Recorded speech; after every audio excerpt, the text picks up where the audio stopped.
empower and opportunity for women. We think that is really important. So we are recording this. Thank you for remembering that. So the history of the Community Foundation, we were established in 1994. We were basically a fund within the Community Foundations. We had 108 donors that came together and gave up $1,000 each to establish the Women's Fund. Really saw the need to direct funding specifically to women and girls issues, and that to have that endowment. First grants were $8,000 to 5 organizations in 1997. So we have come a long way since then. In 2005, we became a supporting organization. So what that means is that we have our own board, we have our own staff, but we are under the umbrella of the Community Foundation. So we have a lot of support, like this space, our finances, they help us with donor stuff and things like that. So a lot of back office stuff that they are able to help us with and provide us with. So we're grateful to be here and part of the bigger team that's the Community Foundation. So impact, as I said, it was $108,000 all those years ago. Now we're over 2.6 million in assets. We have donor funds as well, so you may be familiar with donor funds that are similar to what the Community Foundation has. So we do have donor funds that also support the work that we do. So at times, if there's a project that comes our way and our grants committee, for whatever reason, does not fund it, decide to fund it, then we are able to present that to some donors who we think might be interested in supporting different things, similar to the Community Foundation as well. We've granted over $2 million to 94 nonprofits and 232 different programs since inception. So we're happy with the impact that we make in the community. So why invest in women and girls? And this is an interesting study from the Women's Philanthropy Institute at Indiana University Lilly Family School of Philanthropy. And they do a lot of research on these types of things. And so they did research on how many organizations are out there in the US that are strictly dedicated to women and girls. And that's 3.3% of all nonprofits. That doesn't include things like Boys and Girls Club that would be not dedicated to women and girls. So that's how they got that number. But then they found that out of all of those nonprofits, only 1.9% of charitable giving was going towards women and girls. So you can see there's definitely a disparity there. That's actually good news because that was 1.6. So 1.9 is now the percentage of charitable giving. So that's really why we're in this space, because we need more dedicated funding and support for women and girls. And we're really here to help fill this gap in our community for making investments in women and girls. So our service area is similar. If you've worked with the Community Foundation, our service area is the same as theirs. So we have Outagamie County, Northern Winnebago, Calumet, Waupaca, Shawano. In Northeast Wisconsin, there are other women's funds. So there is a women's fund in Green Bay. There's one in Door County. There's one in Oshkosh and one in Montauk. So if your program area overlaps into any of those counties in Northeast Wisconsin, you might want to connect with those women's funds as well. So we have done some collaborative things, especially with Oshkosh and Green Bay. So if there's something that I know county lines aren't, they're fluid, right, with where people work and live and things like that, and program participants. So just know that there's other women's funds out there too that may be a source of resources for you as well. So how do we achieve our mission? So we really have 4 strategies that we use to achieve our mission. We're just not a funder. It's just not grants out the door. So grants out the door is an important thing. And as I said, that's our project grants that we're going to talk about today. That's our donor advised funds that we do. We have a couple of scholarships as well. So that is the granting strategy. Programs and initiatives is another strategy. Some of you may know about Starting Point program for single moms and young women, a collaborative strategy with Fox Valley Technical College and Babes to help single moms go back to school and achieve economic self-sufficiency through an educational path. So that is one thing. So programs and initiatives are things where we want to look out in the community and say, what are the needs? Hear from you what the needs are and what can we come together, convene and strategize on. Educational awareness is really all about how do we educate what's going on with girls. We do that through research. So we have a status of women in Northeast Wisconsin report that we do. We did a COVID study about the impact of women and girls and really more education and awareness. So we know more about how women and girls are faring, particularly in Northeast Wisconsin. And we'll look at our website a little later, and we do have those studies, but we also have links to other studies. So there's a lot of organizations and entities that do this specific research for women and girls that we hope that you would find useful as you're doing your programming and grant writing, and maybe help you get better funding as well. Advocacy, right now we're working with the Greater Fox Valley Advocacy Alliance, or Childcare Alliance, really looking at childcare and how can we know philanthropy is not going to, all the money in the world is not going to solve some of our systematic issues that we have. So how can we help be a voice for some of those issues? Childcare is one in Northeast Wisconsin that we've taken on. Another one is period poverty. So we are collaborating with other community partners about period poverty and the monthly project you may have heard about. So how can some of those things, and part of that is not just having money to supply hygiene products for girls in school, but how is it that we can use our voice and talk about the impacts and other things that are barriers to women and girls.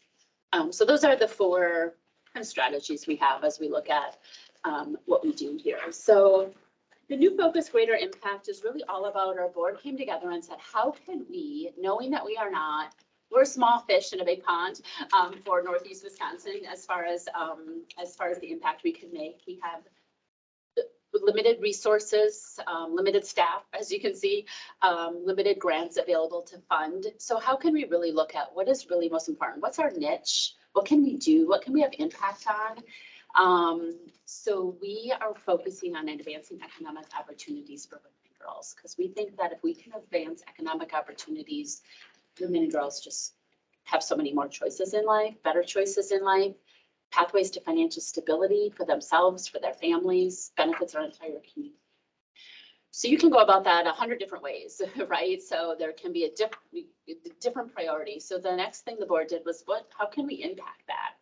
And again, what can we do for our community? And we decided on these 3 priority areas. And community education and training is really one that came up because we have invested a lot of money into the Starting Point program. How do we help women, single moms, get back to school? So they can have that educational path, so they can have jobs, careers that are self-sustaining for them and their families. So that was really one we definitely wanted to focus on and to grow that and to see what other strategies are out there that we can have that impact on. We said continuing education and training because it is not a 4-year degree. It's not a 2-year degree. It can be a certificate. It can be apprenticeship. It can, there's a lot of different pathways to get there. It's not 4-year degree or bust anymore, right? There's so many different opportunities. So that's why we said training. What is that? Continuing education and training, higher education, continuing education in your fields, those types of things. So that's one priority area, and we'll get into more of that. Life skills mentoring and support. So we a pilot mentoring program for women who are coming out of our Starting Point program, and matching them with community volunteers, just to give them an extra person in their corner, if you will. So we weren't talking about mentoring like, how do I, get my next pay raise? How do I move up that corporate ladder? We're talking about mentoring. How do I help my kids in school? How do I find childcare? I'm really struggling with, I'm working a couple of jobs and I'm trying to go to school and I don't think I can do this, and that type of mentoring and support. So we really think that there's something there because those needs were just so great. And we didn't want to put mentors in a position where they were in over their heads, for lack of a better word. They weren't able to support women the way they needed to be supported. So we think that there's also a lot of women out there who are just kind of at that cusp. They just need a boost. They just need things to go their way. They just need a break. They just need that person who can say, nope, keep going, you got this, you know, and they need those resources to help them. So that is the life skills mentoring support. And then mental and emotional wellness, none of this really matters if we don't have, all of us have mental and emotional wellness. So we had a lot of conversations, whether it's a third priority, is that a foundation of it all? So, so mental and emotional wellness obviously is a really important thing that, that will be with us as we look at all of these other things. So we want to, when we go through these, when I talk a little bit more about what we kind of mean by this, we want to partner with you. We want you to be strategic. We want you to take risks. We want you to think however you want to think about what are the true needs and what will really work, you know, in our community. It doesn't have to be new, and we're not looking for the next new shiny thing. It might be something you're already doing that fits perfectly with you, and you want to do more, or you want continued support. So you can continue that particular program or initiative. So we really want, I think sometimes the hardest thing is like, I don't have time to think, right? I think we all are like that. I don't have time to think. I don't have time to strategize, but as much as you can strategize with us, dream with us, think about what will have impact in our community. So I kind of went through this a little bit, but this is the access and supports to empower women and girls to enroll and complete their higher educational goals. And like I said, whatever that is, we're not deciding what that is for people, whatever that is. You know, with Starting Point, we did a lot of work and investment in getting women to school, but now I know that there's a lot of talk about parents as students, and how do we keep parents, and most of them are women, you know, in school so they can finish. So there's a lot of different areas there. I included this just as ideas. Not that this is what we're looking for, that it has to be anything about this, but, you know, when we're thinking about this, we're thinking about the non-traditional, the independent students. And those non-traditional independent students, they're older. They're probably not right out of high school. They probably attend college part-time. They probably work part-time. They're probably single parents. They have a dependent other than their spouse. They may not even have a high school diploma, and they're financially independent from their parents. So when we kind of think of these independent and non-traditional students, that's kind of the picture that we are looking at. And actually, these students are now over 51% of the college population. So there is a lot of opportunity there. We are also talking about, you know, we've had a lot of conversations about females seeking careers in fields where women are underrepresented. I hate to say non-traditional careers for women because nothing should be non-traditional. So women who don't see themselves in that field for whatever reason, women who, the official definition from the U.S. Department of Labor is where 25% of those in the field, less than 25% of those in the field are women. They don't think they can succeed in the field. They don't see themselves in the field. We talk a lot about you can't be what you can't see. And a lot of that may be internal. It may be your own, a woman's own self-confidence, belief, ability that she can do that particular field of work. So that could be another area. So, and addressing those barriers. As we know, there's a lot of barriers to staying in school, especially if you're more of a non-traditional independent student, if you have jobs and kids and maybe not a family support system that's out there. A couple of things we came across as we were researching and looking at these priorities and things we wanted to do. There's a couple of interesting organizations, one being the Aurora Foundation, which is a women's fund in Connecticut. Their whole grant making is on college success. So they have some interesting programs not with the local colleges, but with YMCAs and, you know, different things like that. So we learned a lot and kind of looking at what they were doing. And powerful.org is a organization that helps young women get to and stay in college. Again, it's Soledad O'Brien, if anybody is a former news junkie, that's who runs that organizations, but really it's about programs that empower women to complete their education. It can be financial, it can be mentorships, it can be wraparound services, peer support groups, you know, whatever that looks like. We know that if we can help women get those skills to have those jobs that maybe would protect them more from the last pandemic. You know, we saw women get laid off at a much higher rate than men during this pandemic, and a lot of those were jobs they were in, service jobs and things like that. So so that is one of the goals for that. So life skills mentoring and supports increase the ability of women and girls to deal effectively with challenges and successfully navigate everyday life. And that's in a nutshell. You know, it sounds simple, but yet it's so complicated.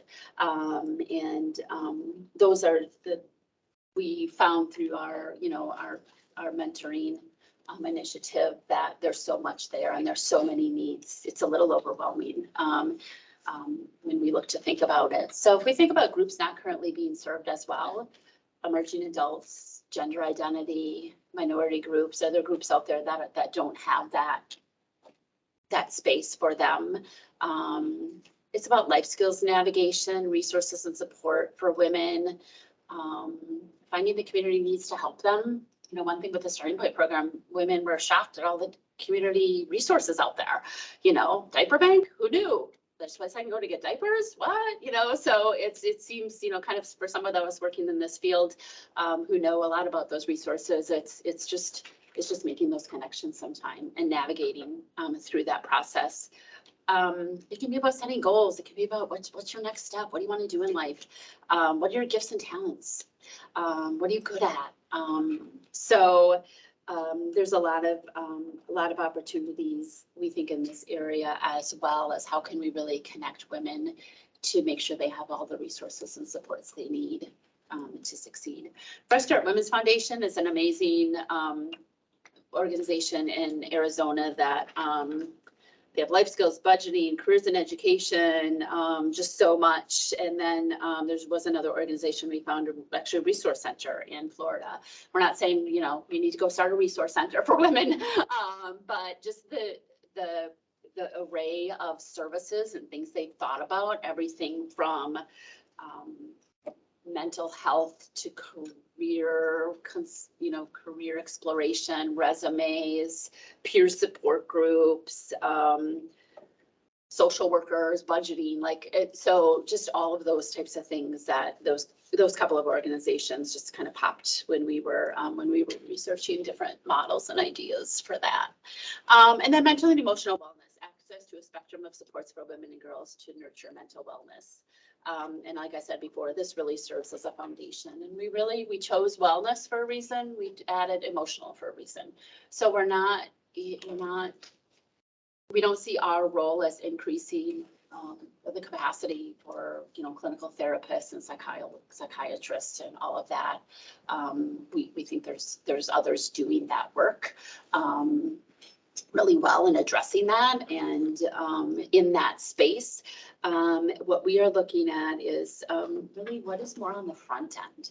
What do we need now to prevent, you know, some of those crisis situations, or prevent things from escalating to more serious issues where maybe we do need a therapist or we do need medical attention of some sort.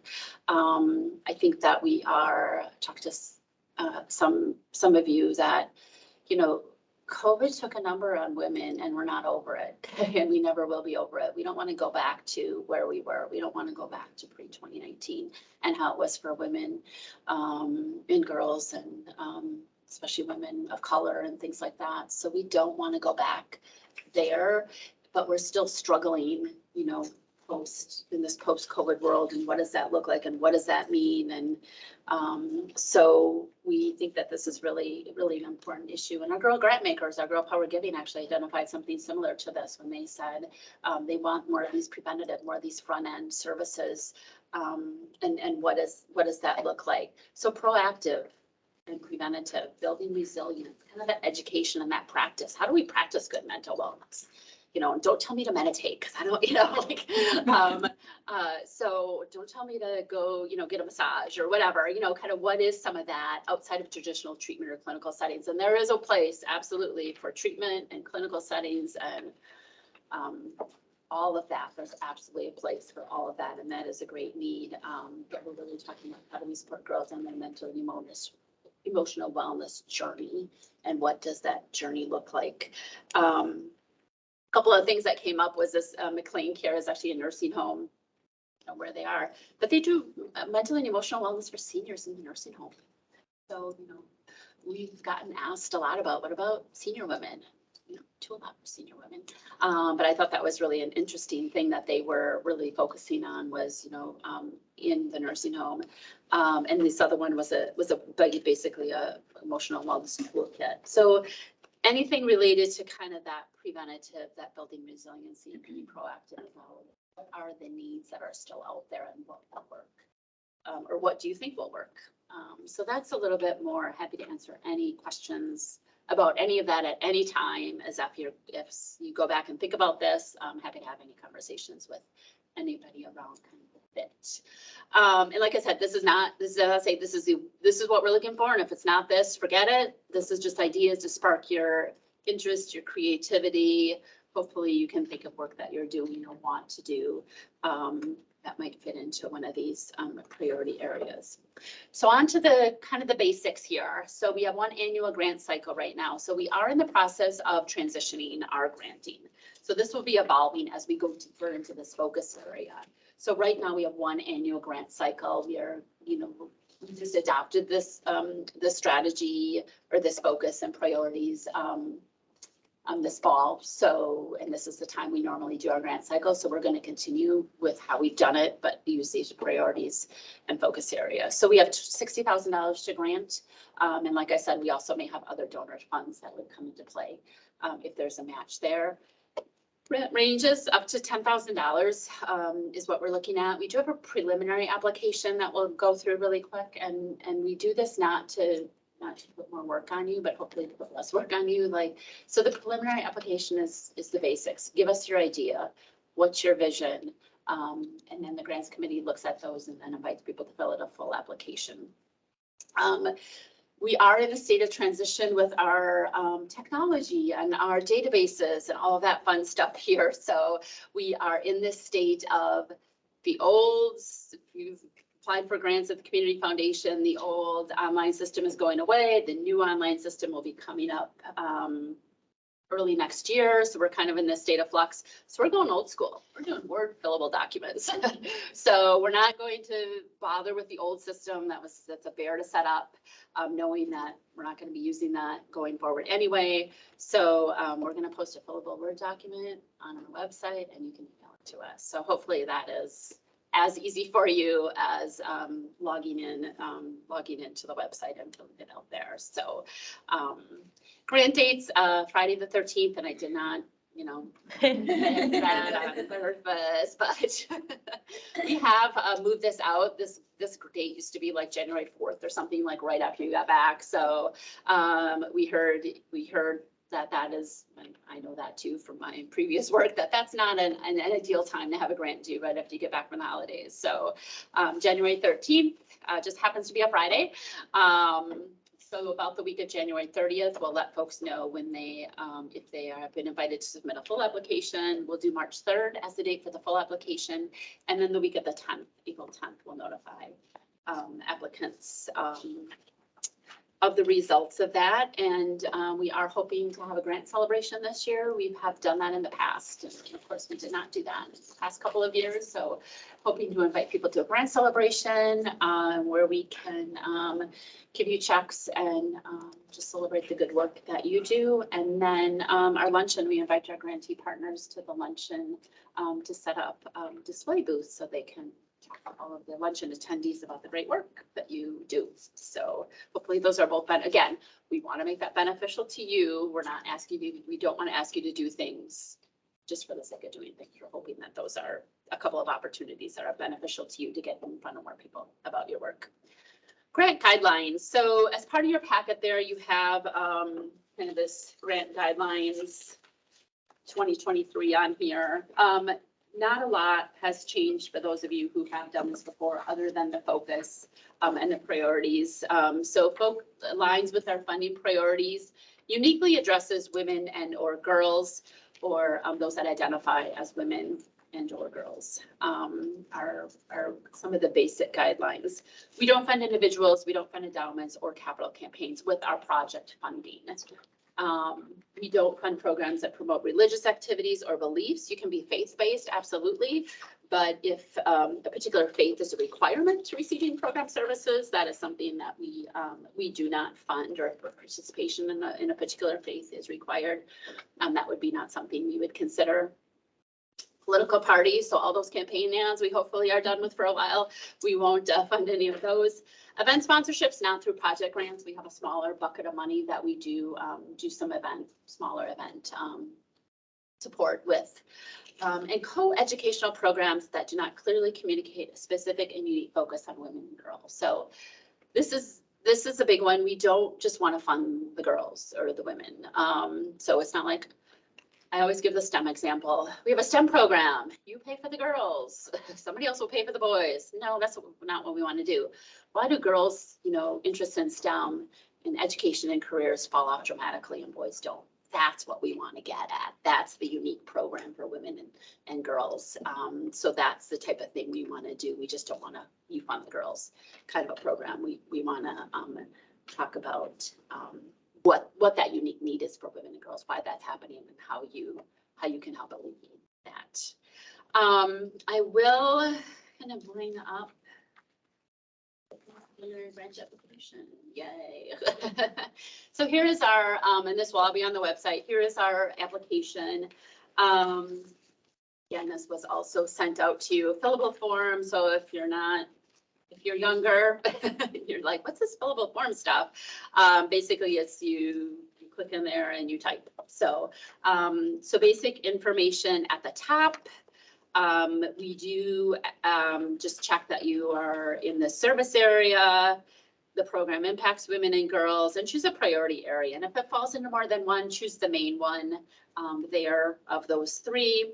Your project name, your start date, your budget. And if there's a specific funding need, like if you're doing a program that starts in June in the summer, let us know that as well, so we can be aware of any specific needs that you might have as terms of when the funding is available. These are the questions, mission and vision, overview of what you do in the Fox Valley. Again, fillable. This will expand as you need more lines. And we are asking for, we find this information fascinating, board of directors, support staff, based on gender. There is still a heavy support staff, mainly female, manager staff, leans more male, board leans more male. It's interesting. That's an area that I've had conversations about as well, gender inequality, even in the work that we do. So on these questions, please limit to approximately 300 words. We just wanted to give you that because we're not asking for, your thesis. We're not asking for a lot. So if it's less than 300 words, don't worry like, oh, it's too short. If you're 400 words, don't worry that, oh, they're not going to read it because it's too long. So we just wanted to give you an idea that we're not looking for the next great novel or, your PhD thesis here. So explain the issues or challenges that you are addressing. Describe the program and how it's related to those issues and challenges. Explain how your project and program uniquely identifies or uniquely addresses women and girls. And we have a gender lens. So gender lens is something we've been talking a lot about in this space. So what is it about the lived experience of women and girls or people who identify as women and girls and acknowledges that has an impact on gender? So that is something that we want people to think about. Again, it's kind of that we're not just funding the boys. We are moving away from, or have moved away from, we just are funding women or women and girls. We want to know kind of why, what is it about women's experiences and girls' experiences, and how are you addressing that? Then describe how it addresses our focus area of advancing economic security, and then how it relates to the priority area. And then if you have any collaborative partners or thinking about collaborative partners, you want to put them in there, that's great. If you're like, I have no idea, but I'll probably be talking to a few people, If you want to tell us who they are, great. If you don't, that's fine too. You know we don't want you to be like, oh yeah, I'm going to partner with so-and-so, and they have no idea that you wrote that in there. Like, so that's fine. So if you're thinking about any collaborations or what that might look like and you want to put them in there, that would be great. And that's it. So that is the preliminary grant application, and hopefully it doesn't take too much time to fill that out. Proposals where we will ask you for more details. We'll ask you for activities. Guess I gotta go back down here.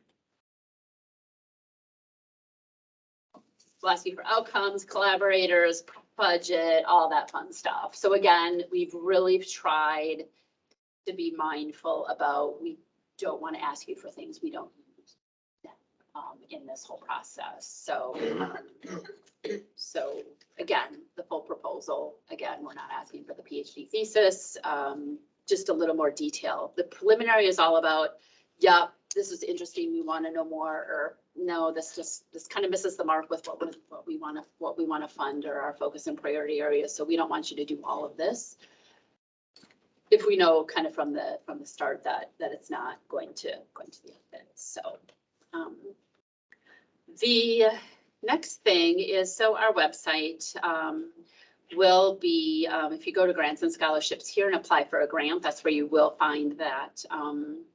You will find, not right now, in about an hour, you will find the fillable form. You will find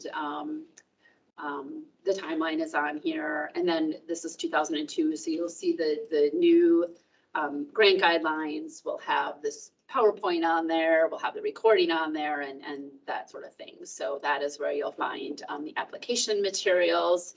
Under news and research and articles, that is where you will find research type reports. So here's the COVID report that we did with other women's funds in Northeast Wisconsin.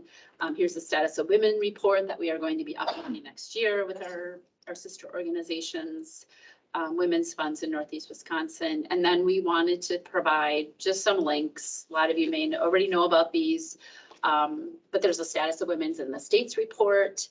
AAUW does some interesting research. The Alice report. Orono College has a research center for women and girls. They have a women and girls study that they did that has some great data in it. Girl Scouts, Institute for Women's Policy Research. The Life Study is on here. McKinsey & Company does a fascinating report on women in the workplace every year, if you're not familiar with them. We linked them on here as well. Wisconsin Women's Council. This last one is at Indiana University, where they did the study on charitable giving to women and girls, but they also have a lot of other interesting research on there. So if your program or any kind of grants you might do, if you're looking for some research, you need to remember, oh, let me go to the Women's Fund website. They had some links that maybe would help me. Please, we hope that is helpful to you.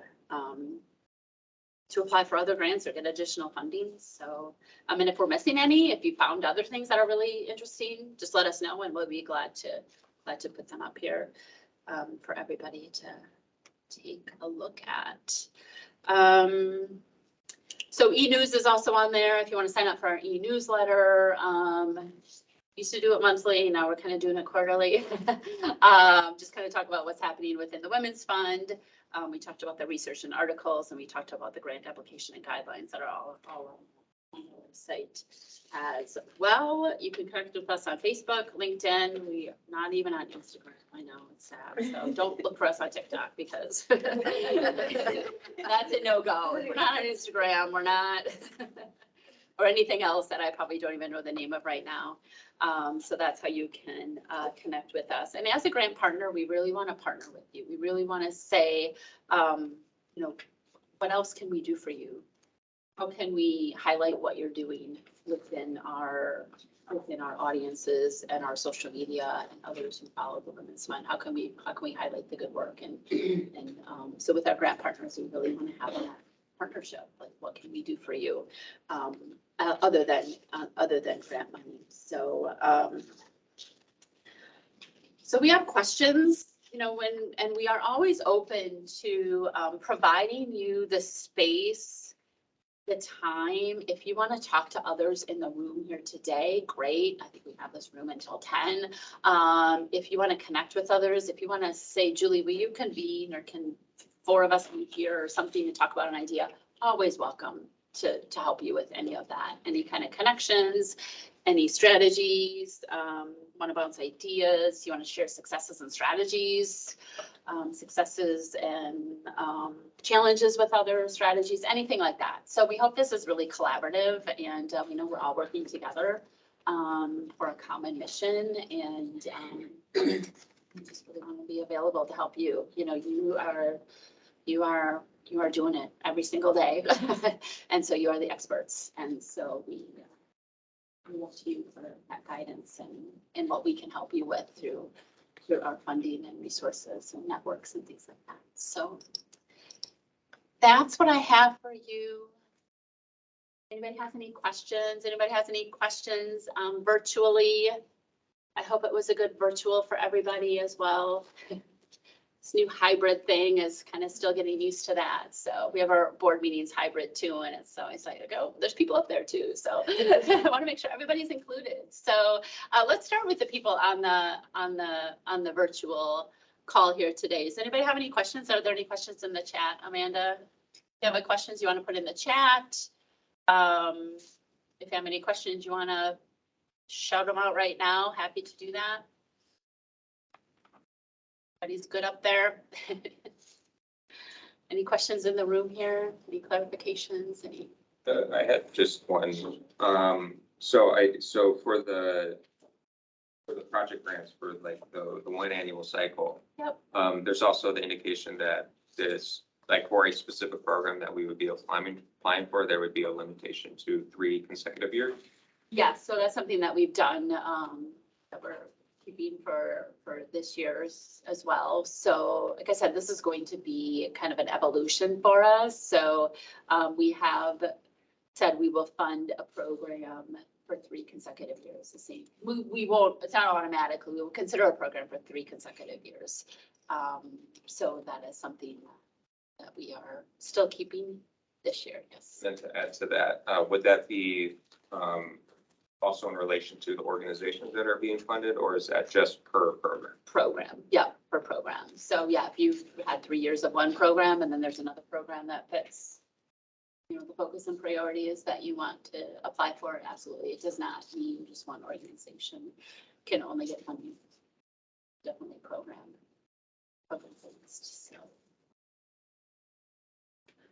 Can the same organization apply multiple times for different programs? Yeah, so we had, that was in here someplace, so if you have a couple of programs that maybe fit a couple of different of the priorities and you want to apply for both of them, just fill out 2 preliminary grant applications. Okay.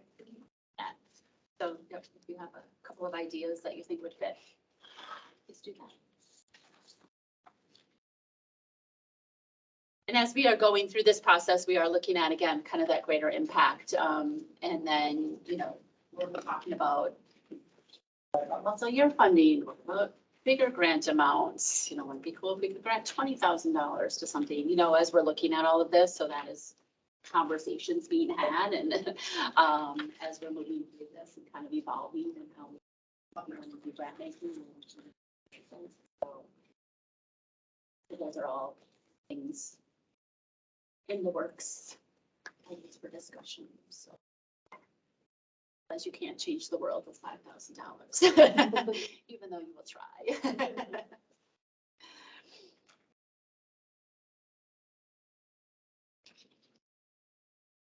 Anything else anybody has?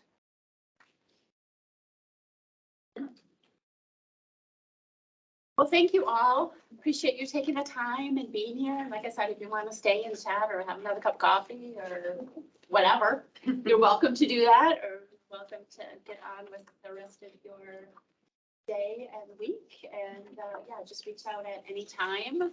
Same for all you folks online, reach out at any time.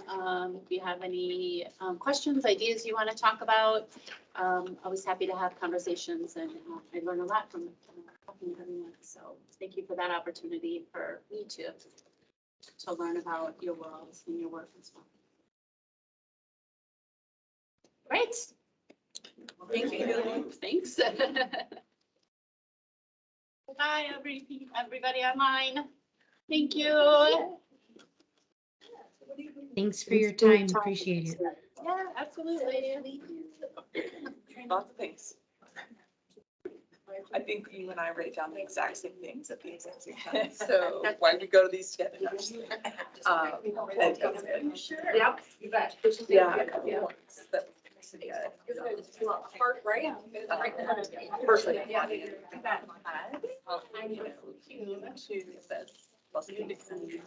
Right now. So. I just wanted to say thank you for being here. This was such a good show. Educational and differences and like. Yeah. So let's kind of easy. Nice seeing you. Congratulations.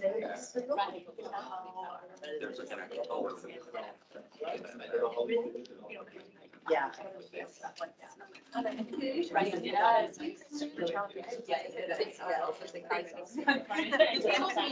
Well, that's what I said too. That's video.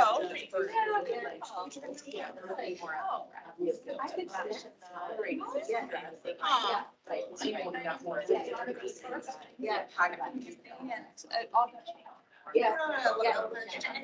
You know, I don't have a lot of those therapies. There's a place for that, and I think. That- Yes. We're doing Yes. training and Like, all just, on there is no. spring. No, but what, no, but what I'm thinking is more like Yeah, right. It's not. program. But that's that kind of. Yeah. Okay.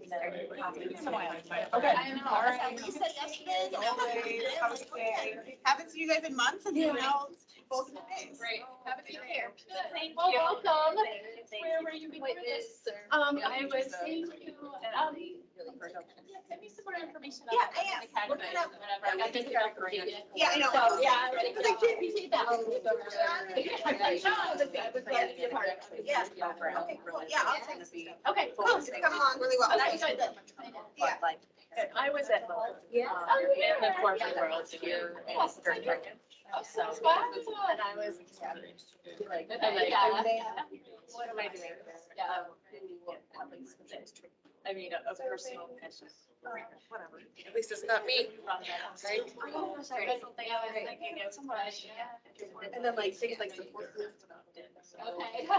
Okay, we'll just see what they. COVID, yep, so. How did your roll? So I'm focusing on ones, right? Right, exactly. If it's good, well, business and all that. I remember for late registered, so Right. registered like yesterday. Gosh, and, And then, I don't know. Fast and Furious. Yeah. I didn't see it. I took pictures.